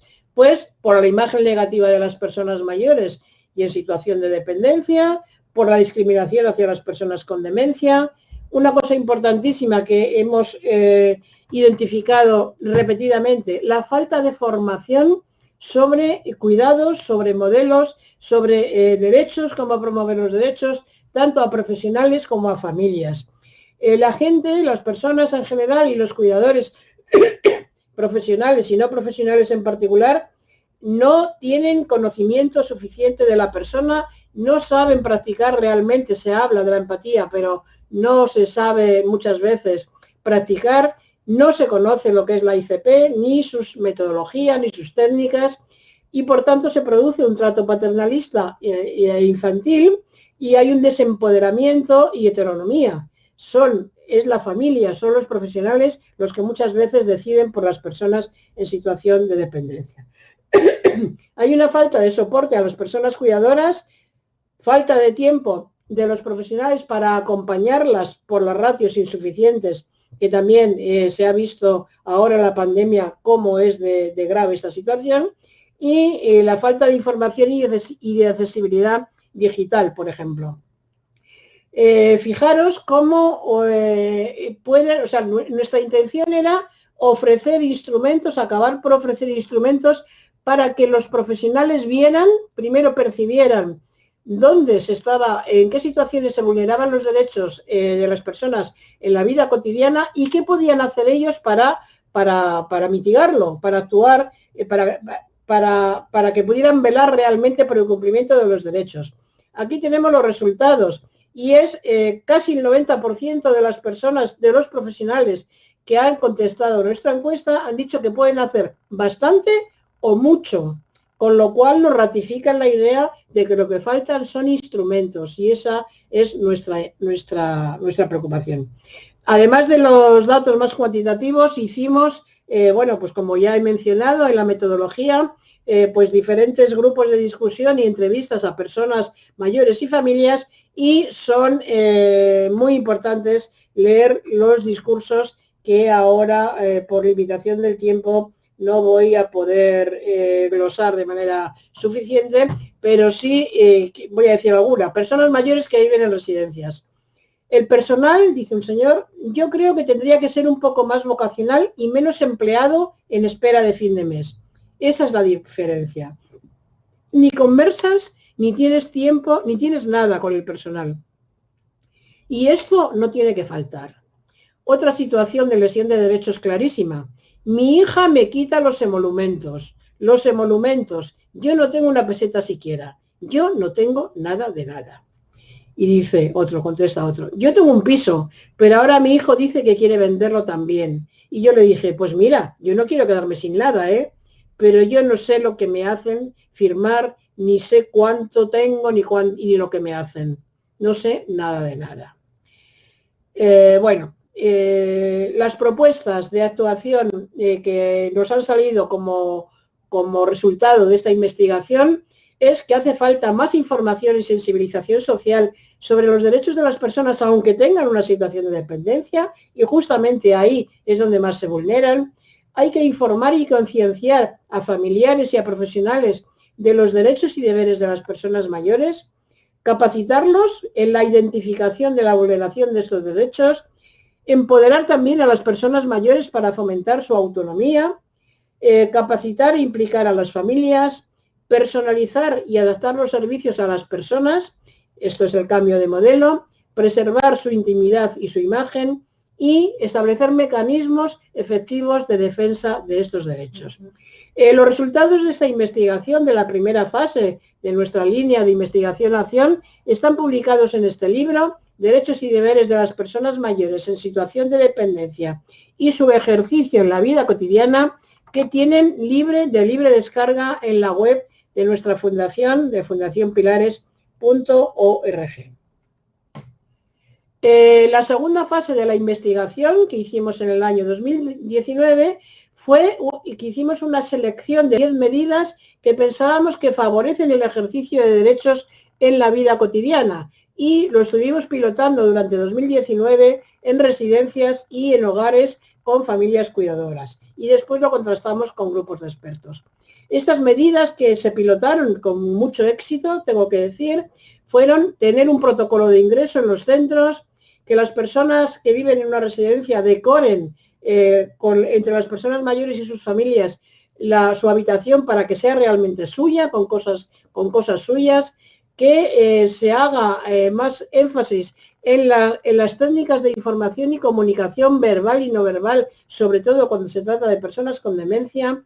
Un instrumento que se llama los 10 mandamientos, donde las personas dicen cuando tienen una situación de dependencia lo que para ellas es más importante que ocurra o que no ocurra, y esto es un instrumento que idearon los franceses y que sí que da muy buenos resultados dentro del enfoque de atención centrada en la persona.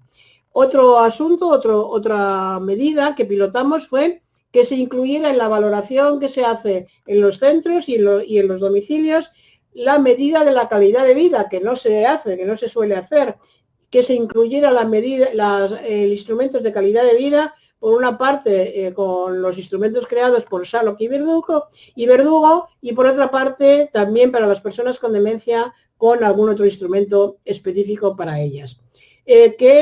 Cómo hacer para que las personas participen en sus planes de atención y proyecto de vida, creando grupos de apoyo para las personas con demencia, un documento de confidencialidad y secreto, porque lo que nos cuentan las personas es de ellas, no es nuestro, preservación de la intimidad en la habitación, por ejemplo, para tener relaciones afectivas, elaboración de un documento de decisiones anticipadas y que en los centros haya una carta de derechos y deberes a disposición y conocimiento de todos. Esto fue, como digo, en el año 2019, y ahora en 2020 hemos elaborado 2 guías prácticas con recomendaciones de actuación para promover estos derechos. Una para profesionales en residencias y otros centros, y la otra para familias cuidadoras. Ahora lo estamos probando en residencias y en hogares, y ya a finales de este año, está ya en imprenta, va a salir la primera de las guías, la destinada a familias cuidadoras, y después a principios de enero saldrá ya la dirigida a profesionales en residencias y otros centros, con lo cual cumpliremos nuestro compromiso de editar y difundir estas 2 guías. Y todavía para el año que viene tenemos el compromiso de elaborar otra nueva guía, una tercera guía, esta vez dirigida a las propias personas mayores, incluidas las personas con demencia, para que ellas digan desde su propia vivencia y sus propios deseos cómo creen que se puede trabajar para que realmente ellas identifiquen también cuándo se vulneran sus derechos y cómo poder exigir su cumplimiento. Y bueno, esto es lo que quería transmitirles. Creo que ha sido un poco rápido, pero quería atenerme a los tiempos. No sé si hay lugar para un coloquio, para unas preguntas. Yo estoy encantada de poder estar a su disposición para responder. Muchas gracias.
Buenos días. Creo que ya estoy en conexión. Espero, no sé, estoy esperando a ver si me dan el ok de que estoy... Vale, sí, creo que sí, que es perfecto. Nada, buenos días a todas y a todos. Contentas de estar aquí en este encuentro, en este Congreso Internacional organizado por Cordi Canarias. Y bueno, hoy realmente voy a hablar poco, simplemente vamos a ver una película, un corto documental que hicimos desde Cordi Canarias. Este corto es un corto sencillo, pero creo que profundo, donde habla de la vida de 4 mujeres, de las voces de 4 mujeres. Una de ellas se va a conectar ahora, tendría que estar conectada. Que me imagino que vendrá ahora. Que María Pino Brumberg, que no la veo conectada, pero me gustaría saber si se va a conectar en estos momentos. Comentarles que la experiencia de hacer este corto documental es una experiencia, ha sido una experiencia muy ilusionante, muy bonita y también con un objeto transformador. En este caso, un objeto transformador no solo de las mujeres que fueron parte de este proyecto, sino también del colectivo. En ese sentido, mira, aquí está María ya, que está con nosotras. Ahora le haremos unas preguntas previas a poner el corto. Pero quería destacar algo que es importante, ¿no? En este año 2020, que ha sido un año súper duro. Soy, la película que van a ver hoy, ha estado caminando por el mundo. ¿Cómo? Pues a través de una serie de una distribución internacional de festivales donde hemos sido seleccionados para 9 festivales internacionales, destacando México, Estados Unidos, Canadá, Polonia, Grecia. Hace unos días, o sea, el 3 de diciembre, el Día Internacional de Discapacidad, esta película se proyectó dentro de un proyecto que se llama, de un festival que se llama Reflection of Disability, pues se proyectó nuestro corto Soy y para nosotros eso es un orgullo muy grande. Antes de dar paso a María, quería saludar a los chicos y a las chicas del Instituto Andrés Orozco, que sé que nos están viendo y que se están conectando en directo para ver esta película. Saludos, un besito para todas. Y María, cuéntanos un poquito antes de... Hola, ¿cómo estás? Cuéntanos. Hola, muy buena. Me encantaría que María nos contara un poquito, bueno, ya tiene una andadura muy grande en otros proyectos artísticos, pero nos encantaría que contaras a las personas que están viéndonos cómo fue la experiencia de hacer este pequeño documental. Y no solo eso, sino cómo fue la experiencia de ir a verlo al estreno y a verlo en pantalla grande. Bueno, para mí, lo primero, muchos saludos a todos y a todos los que nos van a estar viendo. Para mí fue participar en este corto, fue una oportunidad, digamos, como de oro, ¿no? Para que la voz de mujeres con discapacidad se nos oiga mucho más fuerte y hayamos podido llegar tan lejos. Y para mí, pues, hacerlo el día del estreno fue una sorpresa increíble. Yo en serio lo quería divulgar por todos lados, pero tenía que esperar, mira tú lo que me has esperado 2 años para que el corto pudiera presentarse a todos los premios, así que ha comentado Yaisa, y mira que hemos ganado premios y se nos ha ido en todas partes del mundo. Y bueno, muy, muy emocionado. El último ha sido en Bélgica. El último ha sido en Bélgica, María. Nuestra última selección. Sí, pues es un honor inmenso. Y todo, pues, gracias al trabajo de Yaisa, que nos ha dado la oportunidad de, con su trabajo y toda la trayectoria que ha llevado, pues, que por fin no empoderen de verdad a las mujeres con discapacidad. Pues yo quería comentar antes. Sí. Nuestra voz y lo que hemos dicho y aproximado nuestras reivindicaciones, pues nos va a servir para dar ejemplo también a otras mujeres con discapacidad y también les motive, bueno, a ellas y a todas las personas en general, todo lo que podemos hacer. Pues sí, la verdad que esta experiencia ha sido un vehículo realmente para las mujeres, como dije al principio, que han participado y para todas las personas que han podido disfrutarlo, ¿no?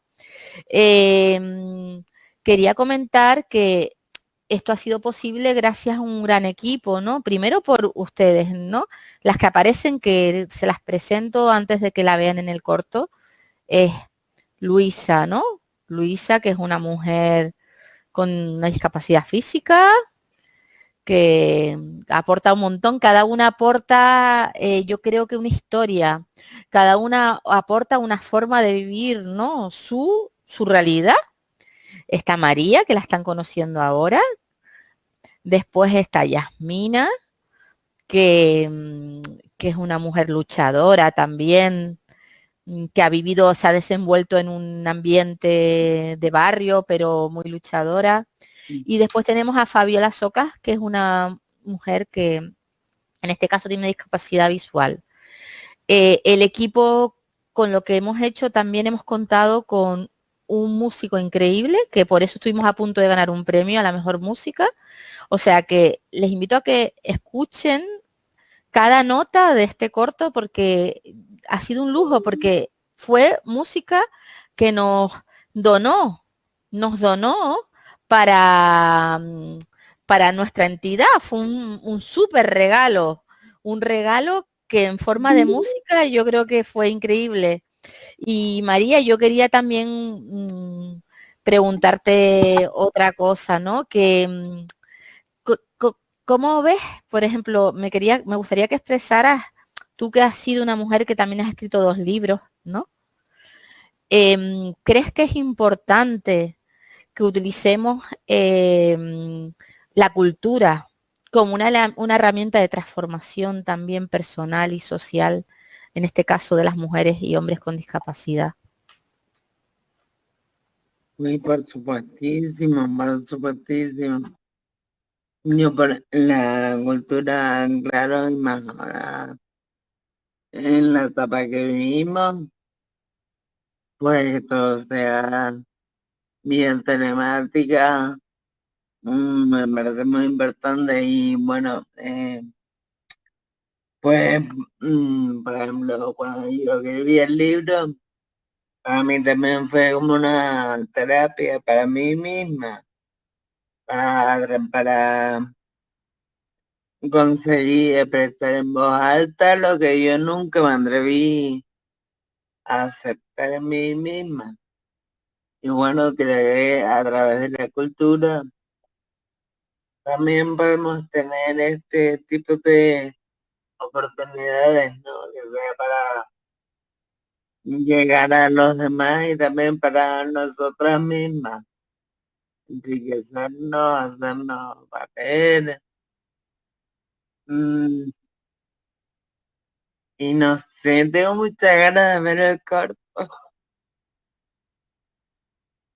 Pues mira, yo creo que decirles, bueno, lo vamos a ver ahora, haremos seguramente como este año termina lo que es el proceso de selecciones de festivales, seguramente el próximo año y vamos a esperar un poquito que la pandemia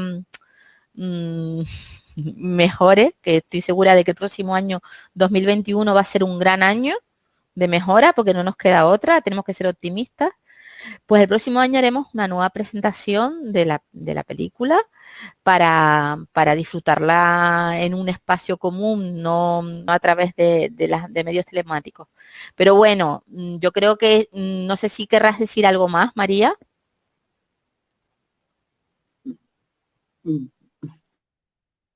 Bueno, Pues, sí, lo que quieras, ¿eh? Si quieres comentar algo más.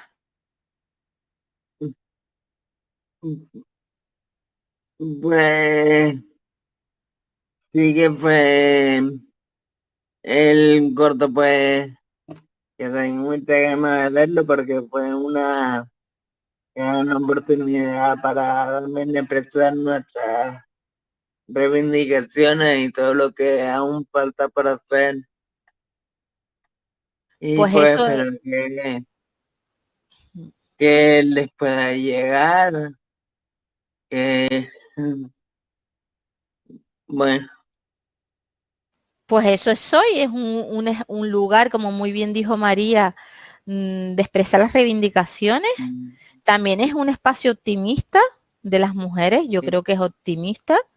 No queremos no queremos una visión pesimista de la discapacidad, sino, por eso se llama Soy, porque soy es vivir, soy es estar, es ser parte de esta sociedad, y eso es lo que se reivindica. Reivindicamos que las mujeres son parte de esta sociedad y que buscamos nuestro espacio diciendo sin complejos lo que somos. Y eso soy. Y por eso, bueno, disfruten mucho de este corto. Les dejamos para que lo vean. Gracias.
Son muchas las ocasiones en las que las mujeres con discapacidad nos sentimos como un cuadro de un museo.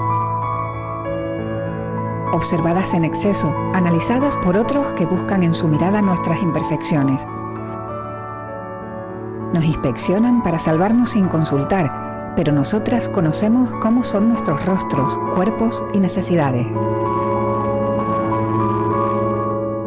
Sabemos muy bien lo que se siente cuando dejan de mirarnos, cómo nuestros cuerpos no responden a lo que se espera, cómo nuestra verdad es mucho más compleja y espera ser descubierta. Y dentro de la mujer, que verán muchas mujeres por aquí, me parece que solamente pinta 3 hombres, que son 2 de los que están aquí. Y en algunas obras generales, pero individualmente mujer, y preferiblemente desnudo. Él decía que el desnudo femenino es la representación de la verdad. Somos.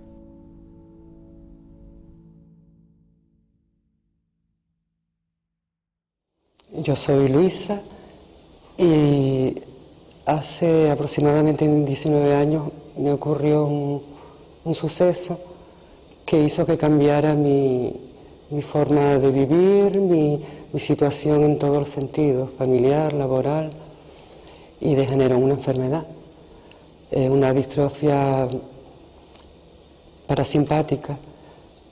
Y ahí yo, me gusta decirlo, parece una metáfora, pero caí en un pozo. Porque el cambio no lo acepté, claro. No, y al final pues logré superarlo. Y así continúo hasta el día de hoy. Esa soy yo.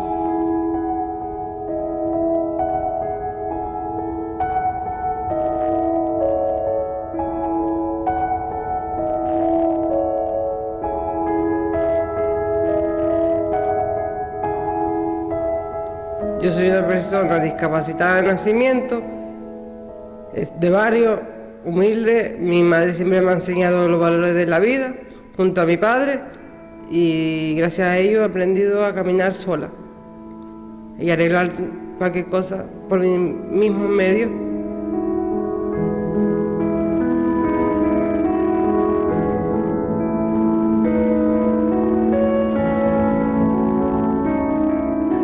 Pues soy una de esas tantísimas personas que viven encerradas en su propio cuerpo, debido a que tengo una enfermedad neurológica degenerativa llamada la ataxia de Friedrich, la cual ha hecho que a lo largo de los años me haya convertido en una persona con una diversidad funcional y hoy por hoy con una dependencia bastante severa.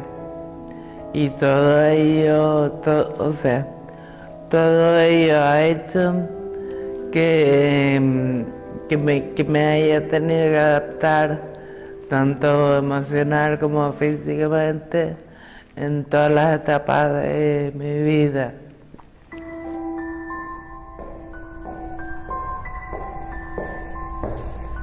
Oscuridad.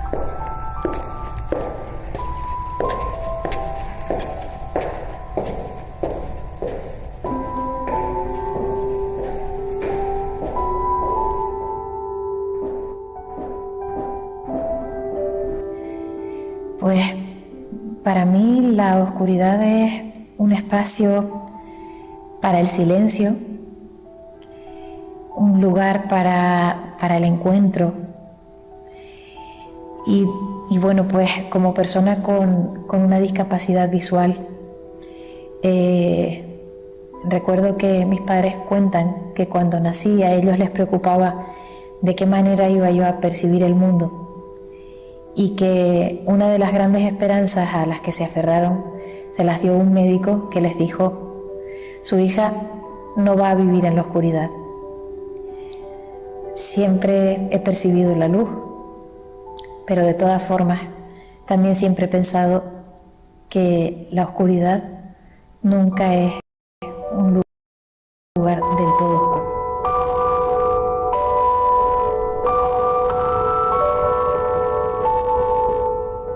Para mí la oscuridad, pues la mayoría de las veces lo relaciono con un concepto negativo. Cuando me dicen oscuridad, me imagino una pantalla oscura y lo veo como el vacío, la tristeza, la depresión, pero sin embargo creo que la oscuridad también implica como que muchas personas tienen que caer en el fondo de ella para levantarse y aprender y valorar con más ganas las alegrías que nos puede dar la vida y lo que tenemos en esta vida. Y por ello pienso que la oscuridad es necesaria para ver la luz.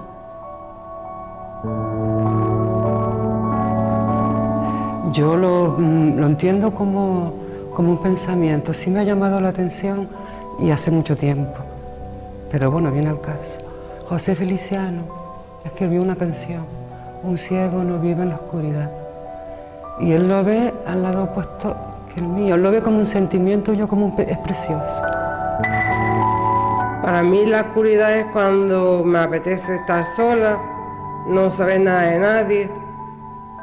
Momentos en los que te apetece, pero siempre hay algo que me da fuerza para salir adelante y no ahogarme en un vaso de agua como suelo hacer muchas veces. Caminar.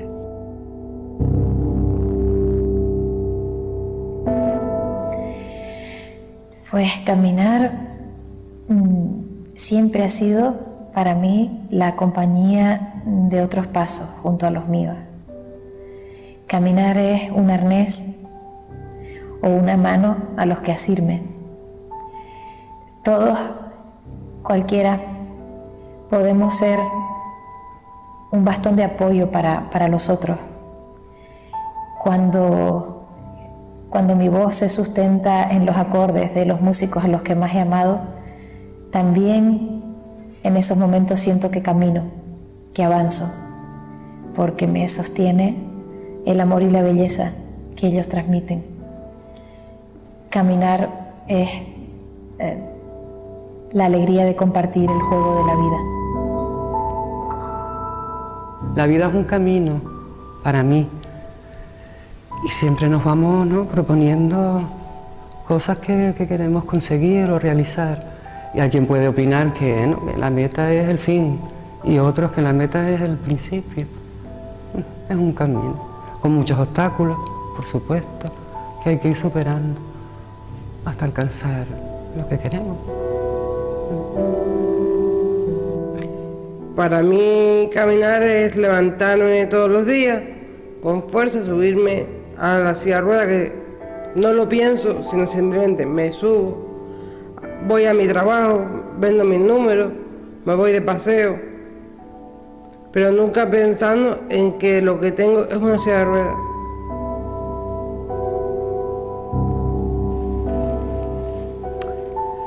Para mí caminar pues siempre ha sido un sueño, ¿no? Y hoy por hoy es una esperanza.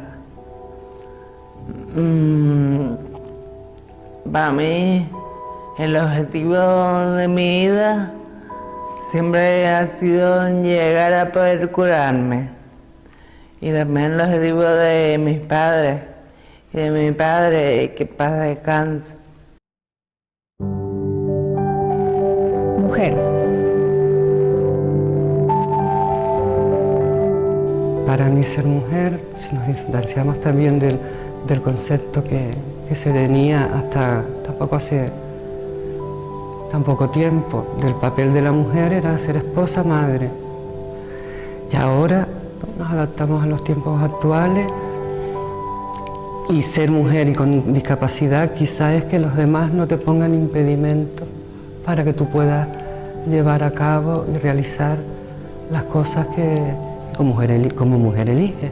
También una mujer con discapacidad es madre. Ahí no hay Pero si te ponen obstáculos, ¿no? Impedimentos, que no te permiten a ti realizar o desplazarte o asistir o integrarte, lo podemos llamar como queramos.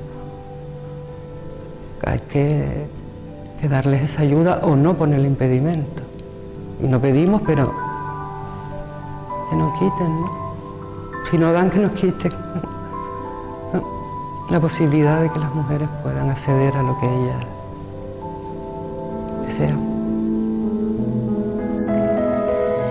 Pues ser mujer implica sensualidad, pero también inteligencia, deseo, templanza, cuidar, pero también recibir. Y sobre todo diría conciencia de la lucha de nuestras predecesoras y compromiso para que no nos quiten lo que hemos conseguido.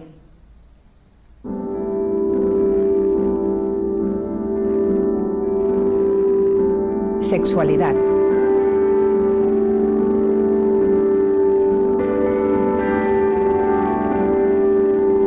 Para mí la sexualidad es un concepto muy amplio y pues mira, es un concepto que siempre ha estado activa y también es muy experimental. No siempre es tan efectiva como quisiera, pero ahí estamos.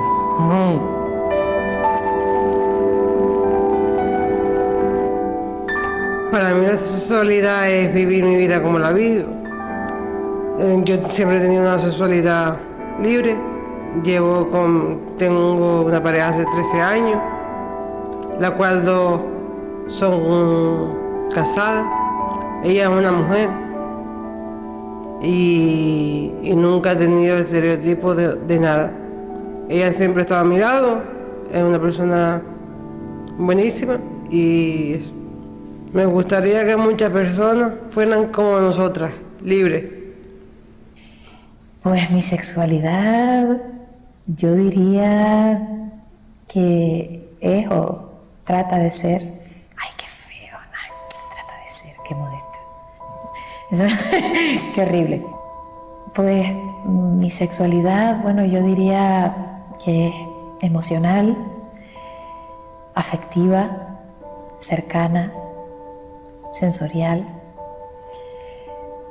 comunicativa, comprensiva, abierta, y todo ello, digamos, hasta donde mi madurez actual me permite, y siempre con la inquietud de aprender y compartir hasta el final de este viaje.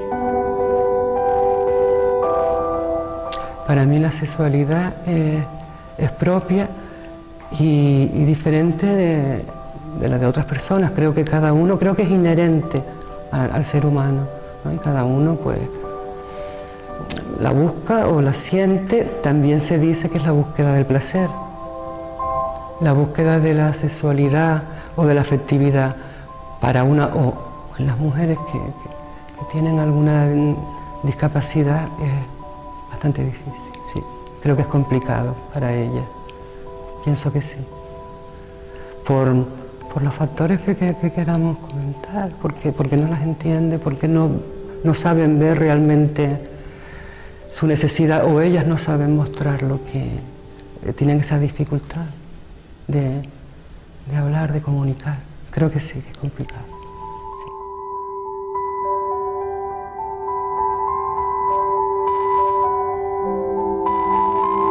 Sí. Libertad.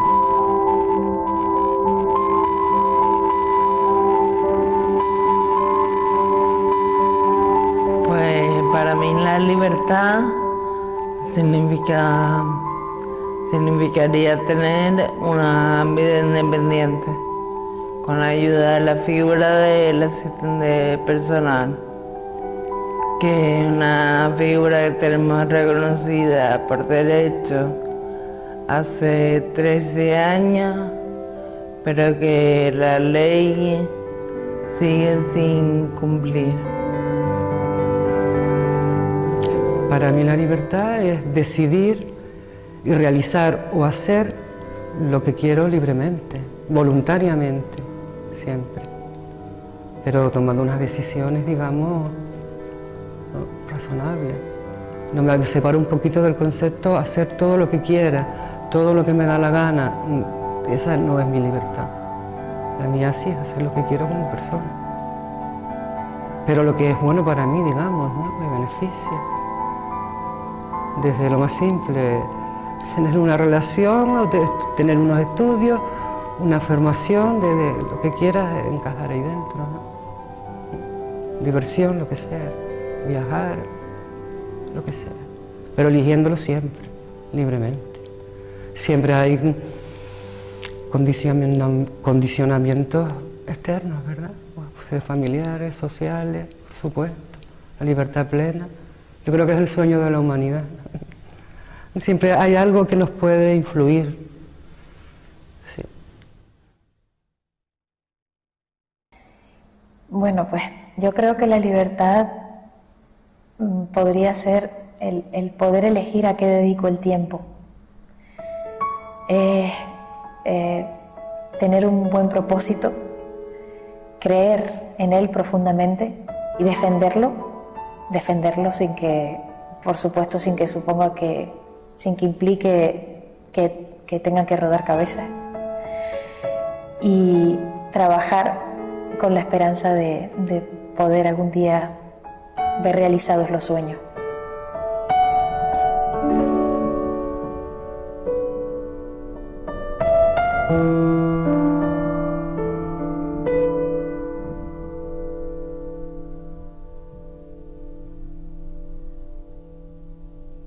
Yo soy amor, feliz, yo soy luchadora, coraje, activa, yo soy capaz, compañera, válida, soy constante, mujer, soy viva, Atlántico, viento y Canarias, soy un montón de cosas santas,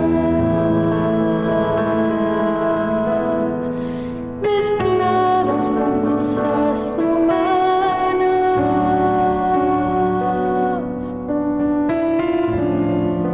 ¿Cómo te explico? Cosas mundanas.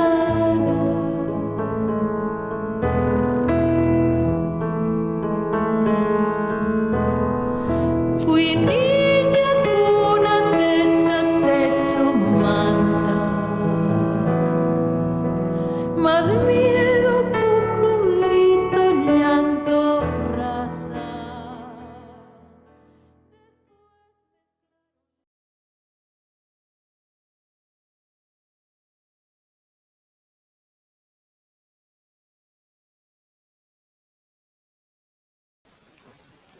Pues nada, espero que les haya gustado mucho Soy, o por lo menos un poquito.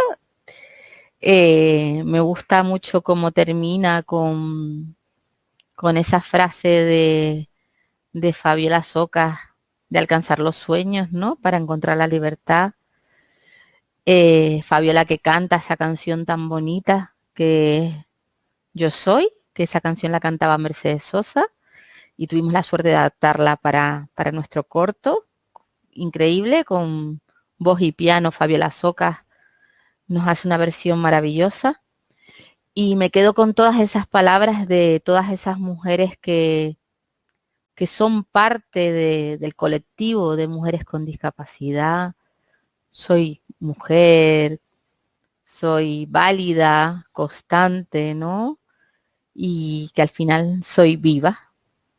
Viva, pues eso es lo que somos, mujeres vivas, que queremos decir nuestra verdad y que queremos estar ahí para que nos escuchen, nos valoren y nos tengan en cuenta.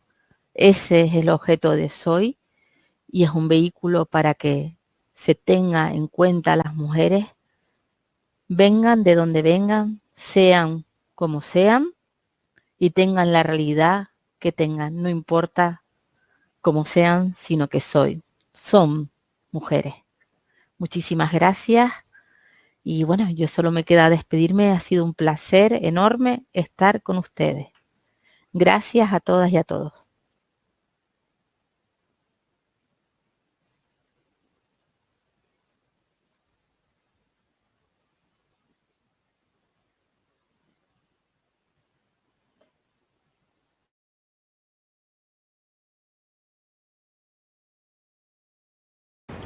Como alcalde de La Laguna, es para mí un inmenso placer poder enviar este mensaje de agradecimiento a Cohorte Canaria.